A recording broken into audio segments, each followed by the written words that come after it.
Becomes a dad joke when it becomes apparent. Thank you.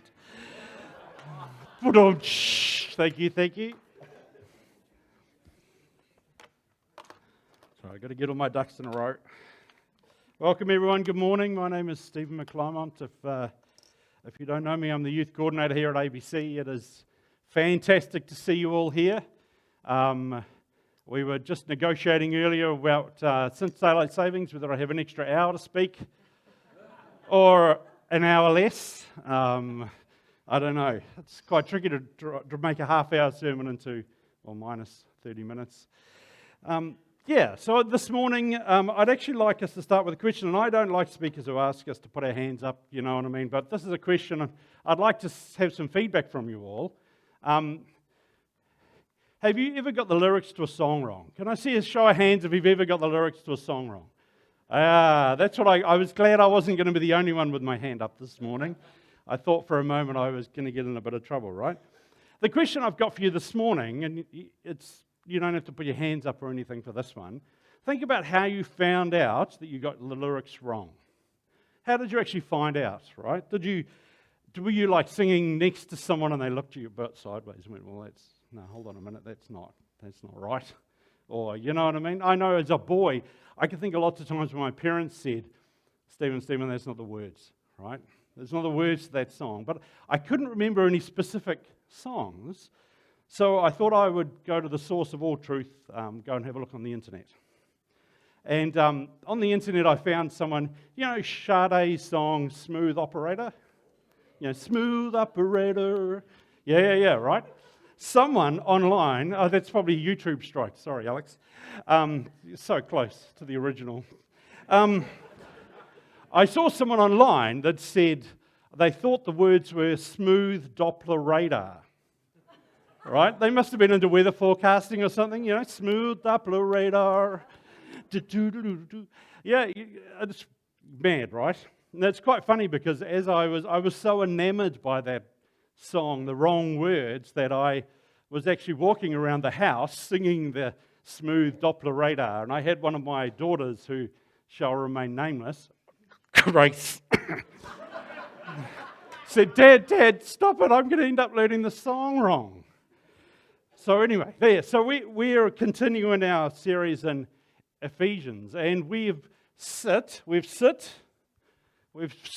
under the teaching of Paul. Paul has taught us all about God and what he's doing, where we stand, right? He's providing us with some lyrics to our song, and we're actually in the walk section now, where we are trying to put this into action. We're trying to sing this song. The lyrics are trying to be put into reality, right?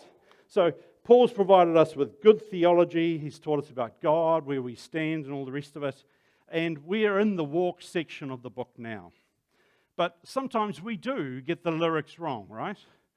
The reality is the lyrics are sometimes wrong. And so ultimately the song that we sing comes out wrong.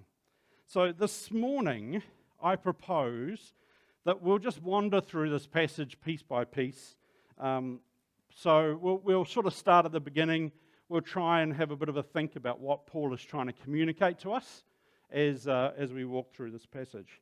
Now, I want you guys to pretend that you're actually in the church when the first time the letter has come to... You guys are all Ephesians now, right? And the letter's just come, right? Timo's showing up. He's like, I've got a letter from Paul. It's going to be awesome, right? So you'll be reading through this letter. It's quite a big deal. So let's see what Paul has to say. So this is the passage that we're looking at this morning, Ephesians 4:17-24. So we've read the rest of the letter up to this point, and he says, so I tell you this and insist on it in the Lord. Now, we have heard earlier in the letter that Paul is urging the Ephesians to do something, right? In chapter 4, verse 1, he urges the Ephesians to live a life worthy of the calling that they've received.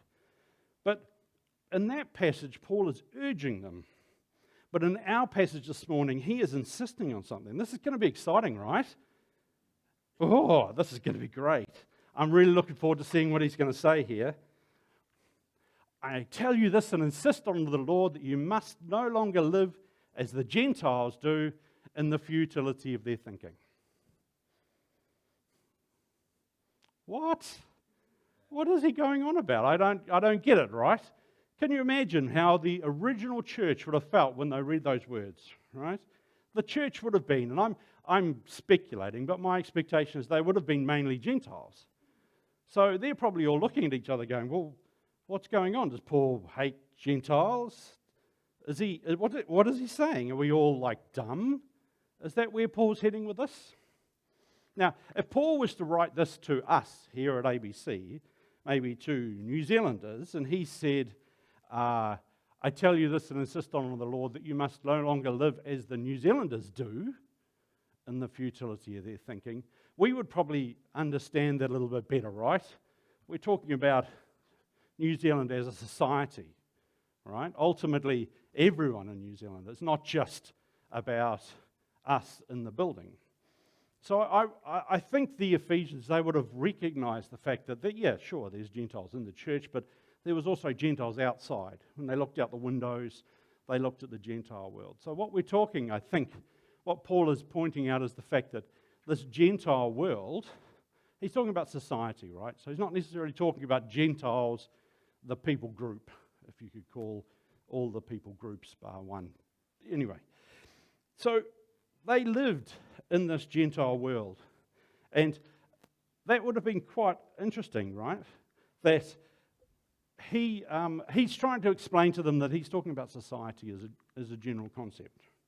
So let's see, because Paul thankfully expands on this thought as he goes through this book. So let's carry on. They are darkened, they being the Gentiles, the society, the world, are darkened in their understanding and separated from the life of God because of the ignorance that is in them due to the hardening of their hearts. Having lost all sensitivity, they have given themselves over to sensuality so as to indulge in every kind of impurity. They are full of greed. So let's break this particular part down. We'll look at some key words, see if we can understand some concepts, what Paul is actually trying to communicate here. Okay, so Paul is talking about the Gentiles. We're talking about the world, right? The people in society. Well, what are these people like? So have a look at the yellow words on this screen. They have futile thinking. They've got a darkened understanding. They have ignorance. They have hardened hearts, right? The thing that we need to point out maybe is what is the consequence? What is the outcome of that? And that's shown in orange this morning. So they have been separated from the life of God. They've lost sensitivity. They've sensuality, impurity, and greed. Ultimately, when we separate ourselves from God, we call that sin, right? So the outcome of what they are like is sin. And if I look at the words, it's quite interesting. If I look at the words that I see here, I don't see much difference from the outcome here than what I see in the outcome in New Zealand at the moment, or any country for that matter, right? This is not specifically talking about the Ephesians. Now, I'm an engineer. I like diagrams. You know what I mean? I think this one is quite aesthetically pleasing. Some nice shade of purple. Do you know what I mean? Ultimately, it conveys the right information, and therefore it's acceptable. All right? We see the futile thinking at the top, and the output of that is this separation, this impurity, this greed, this sin. When we put futile thinking into action, we get the wrong outcomes, right? When we get the lyrics wrong, the song just isn't right. But I imagine most of you are going at this point, well, what on earth is Paul talking about futile thinking? What is futile thinking? It doesn't make any sense. Now, the word that Paul uses here is actually very interesting in the Greek. Now, I'm no Greek scholar, right? So I've got this from commentaries. Don't think that I'm... But he's pointing to a particular thing. In the Greek translation of the Old Testament, this word is used 39 times in Ecclesiastes. Now, this word that's used in Ecclesiastes is normally translated meaningless, right? If you allow me to give you a 30-second synopsis of Ecclesiastes, you get two for the price of one this morning. basically the teacher comes along and he looks at the world and he goes, well, if I live a particular way, if I do all these different things, ultimately these things are meaningless. He looks at money, he looks at work, he looks at power, he looks at wisdom, pleasure, sex, laughter, wine, even building projects, right? And he looks at all of these things and he ultimately says, well, they're temporary, right? They are ultimately meaningless. Now, that list that you see in Ecclesiastes is actually very similar to, I think, the list that we would see today out in society, the things that people use to give themselves meaning in life. So things have not changed a lot, even from Ecclesiastes' time. Now, if you doubt that, I would ask a simple question. Who are some famous people? If I wanted to take the temperature of our society, you've got to ask, why are all our famous people, the people that society typically look up to, why do we look up to them? Like if I want to try and ascertain what society values, let's look at some people, right? So if you think about Elon Musk, why do people look up to Elon Musk, right? What is it about him that society values? Well, I guess he's rich, he's maybe business sense maybe, his apparent intelligence maybe. That's kind of the things, this is why society looks up to him as a person, right? If we think about Donald Trump. Okay, let's move on. Beyonce. Why do people look up to Beyonce? What is it that society values about her? Or Taylor Swift. Right? Mr. Beast. Why is he, well, you know what I mean? Jacinda Ardern. Mark Zuckerberg. Like, if you think about, if we want to try and ascertain what our society values, you need to look at why our famous people are famous. They must serve a purpose, right? They must, they give us a bit of an insight into maybe what society values. So what is our society values? Well, if I think about those people, we talk about money and power, good looks, musical talent, maybe, entertainment. But these things, unfortunately, are only temporary. They're ultimately futile, meaningless. Now, don't get me wrong, there's heaps of things that are good in the world, right? But when we make those things the center of our existence, the purpose of our living, then we will ultimately be disappointed. They will end up being futile and meaningless. So what about us? We've talked about society. What about us? What do we value? One of the ways I've often thought about trying to work out what we value in our lives is maybe asking the question, would my life be worth living if this particular thing was taken away? Right? So a good example would be my good looks. My good looks is an example here. It's important to me. You know, that's why I'm still in the modelling business. You know, even my wife even mentions it at church. If for some reason my good looks were to disappear, would my life be worth living? Would it be worth carrying on? Right? That's kind of how we determine, I guess, what we value in our own lives, right? If ultimately, and I know it's hard to believe, but this may fade over time. I know, shocking, I know. But you see what I'm trying to say, right? Ultimately, if I build my entire existence on my good looks, then eventually it will fade.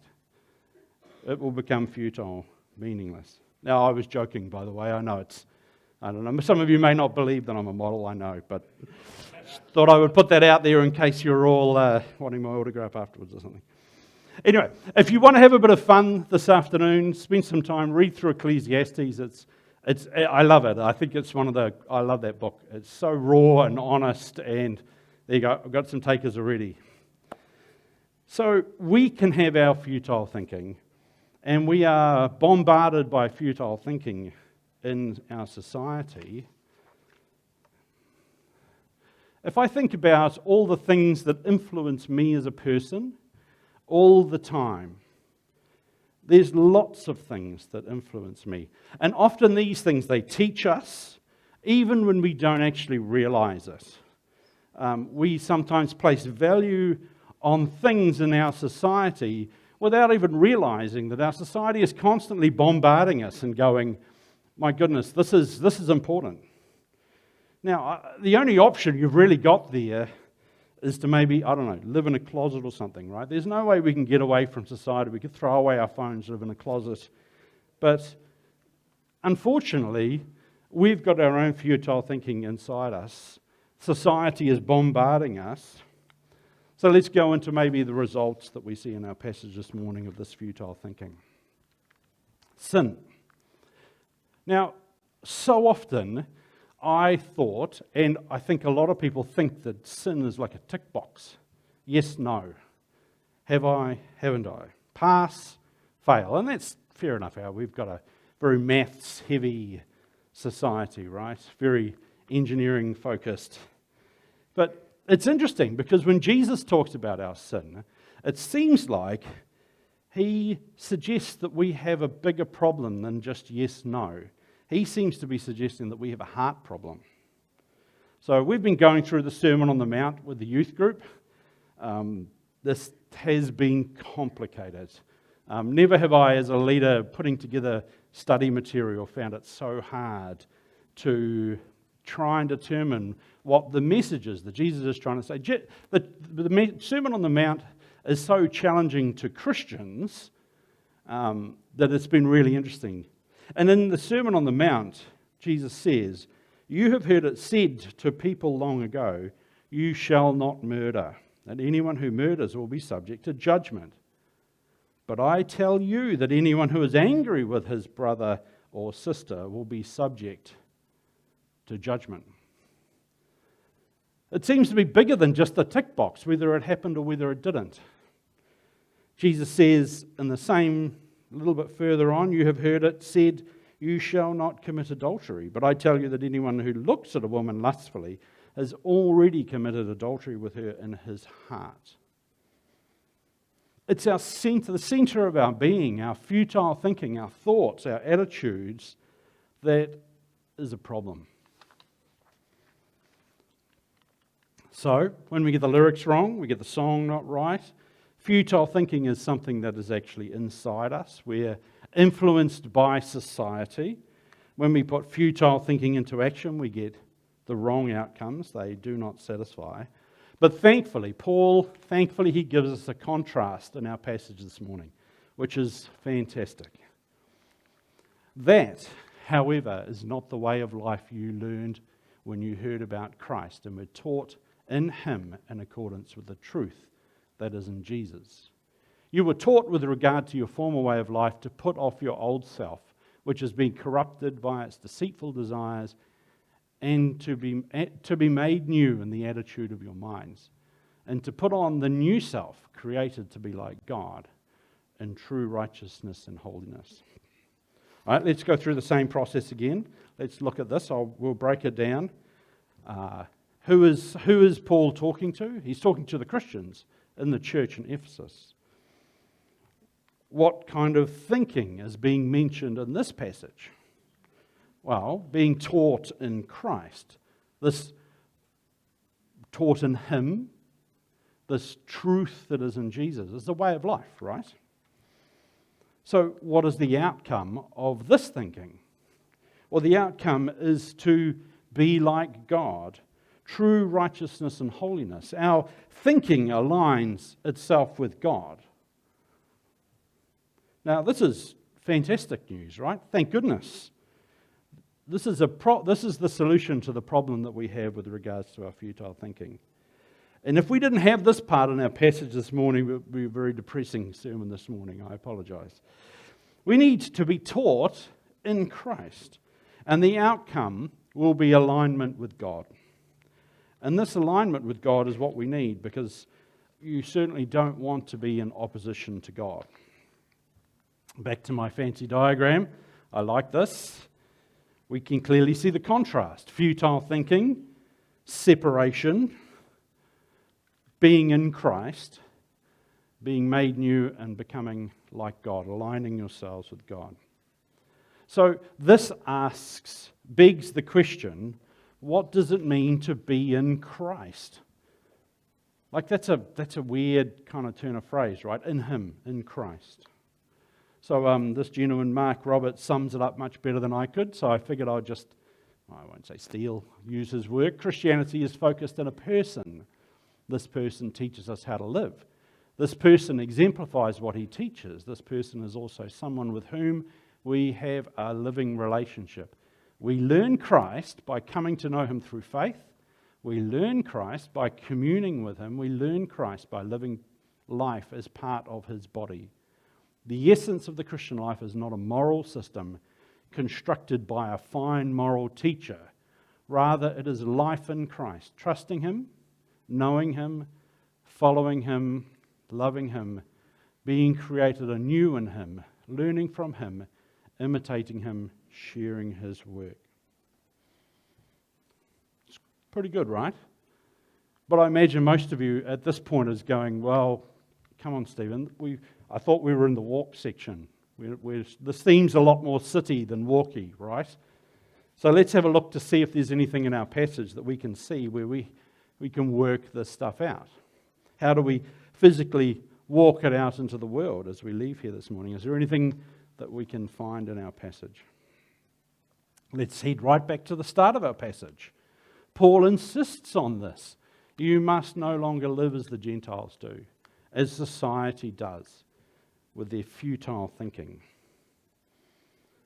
We need to recognize that ultimately the way society lives is futile. And we shouldn't be living that way. But how do we do that?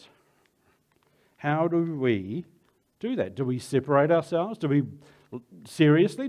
lock ourselves in our closets and throw away our cell phones? Is that the answer? Jesus himself, in the prayer that he prays in John 17, he says, "My prayer is not that you take them out of the world, but that you protect them from the evil one." Jesus doesn't want us to remove ourselves from our world. But we do need to recognize that what society values is ultimately futile. And we are not to love the world or the way the world lives. Paul provides us with an illustration in our text to figure out what on earth this is. So let's have a look at it.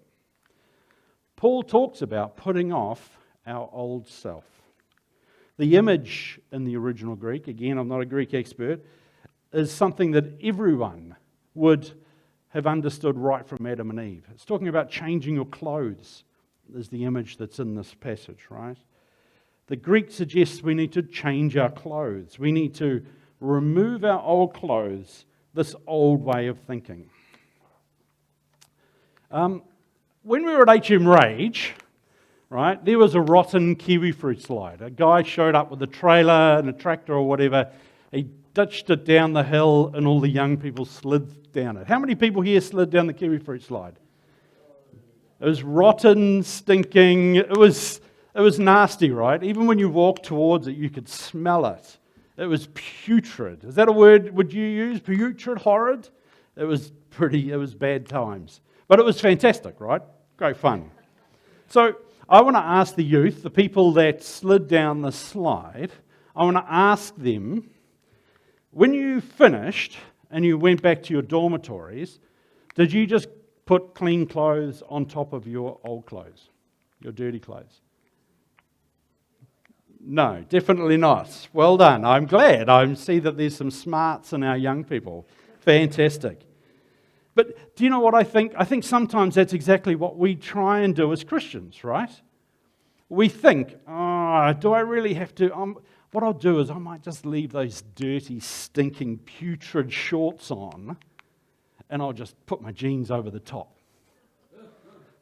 We do. That's typically, we tend to think, we're going to keep some of this futile thinking. No one will notice, whatever, right? And thankfully the youth didn't do that because the bus ride home would have been pretty bleak, to be fair.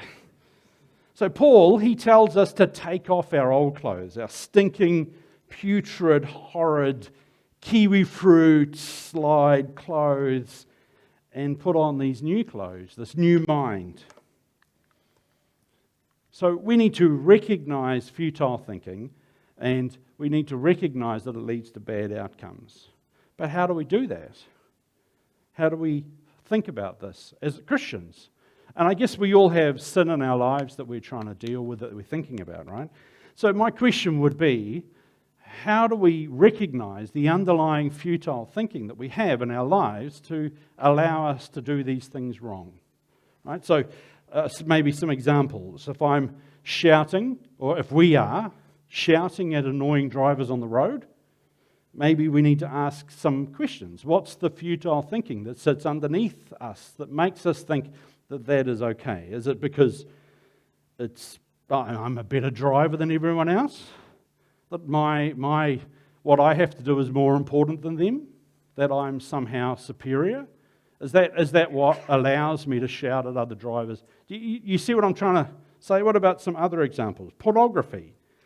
What is the underlying futile thinking that we believe that allows us to view pornography?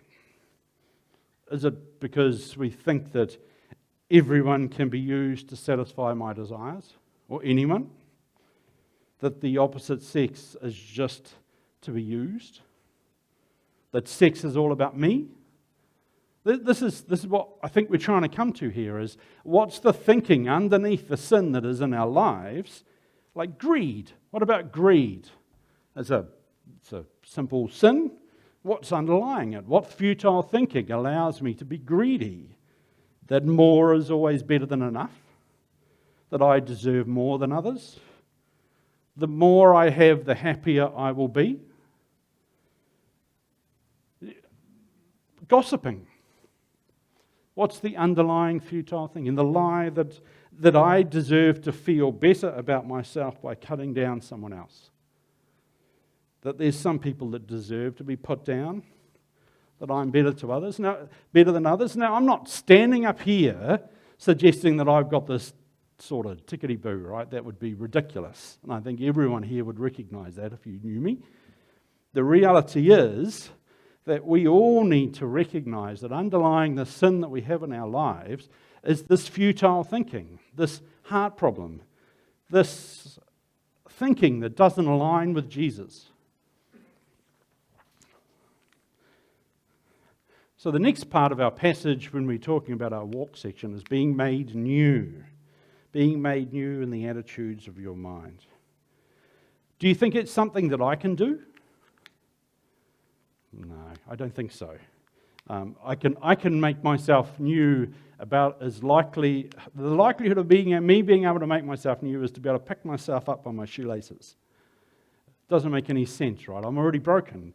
The verb in the Greek seems to suggest it's a passive infinitive, which means someone else is doing it to us and it's an ongoing process. God is the one that makes us new, and He is the one that makes this attitude in our minds. He's the one that makes us new in that regard. We're made new by God, and it goes on and on and on. It's an ongoing process. God is the only person that can make me new. We need to put off our old clothes. We need to put off our old self, our putrid kiwi fruit clothes, and we need to let God make us new. God has to be the one that changes our heart. But how do we do that? Well, I would say that we need to start hanging out with Jesus. Hang out with Jesus. If I remember a story in the New Testament, Jesus pops around to Mary and Martha's house one afternoon, right? And Martha is like, dare I say it, I'm a bit of a Martha. Do you know what I mean? Oh, she does the dishes and the vacuuming. She cooks the food. She's, Jesus is here. We've got to make sure the house is spick and whatever. I don't know. I think it mentions that she's cooking, but sure. And Mary, what does Mary do? She goes and sits at Jesus' feet. And it's really, really interesting that Jesus actually makes a judgment call. He says, I think Mary has chosen what is better. So I think if Jesus is going to come round to our house this afternoon, maybe we need to sit at His feet A little less vacuuming, a little less dishes. I don't know. I challenge you, maybe spend time in the Gospels. Spend time trying to understand Jesus' teaching. Maybe even be challenged by the Sermon on the Mount. So I take back what I said about reading Ecclesiastes this afternoon. Maybe go and have a look on the Sermon on the Mount. Spend some time with Jesus this afternoon and let Him change your heart. Let Him change your mind. Put off futile thinking and have Jesus change us. And the last thing we need to do is we need to embrace this new self. As God changes us, we need to actively put this new self into action. We need to recognize the fact that we are no longer Gentiles, we are no longer Aucklanders, we're no longer New Zealanders, we are members of God's family. And we need to represent God wherever we are in the communities that we interface with. So if I was to summarize this morning, and there's a lot of concepts, I apologize, but if I summarize this morning, I would say that we need to recognize that any thinking that doesn't align with Jesus is ultimately futile. We need to put off our old futile thinking. We need to let God change our thinking, and we need to live out this new life.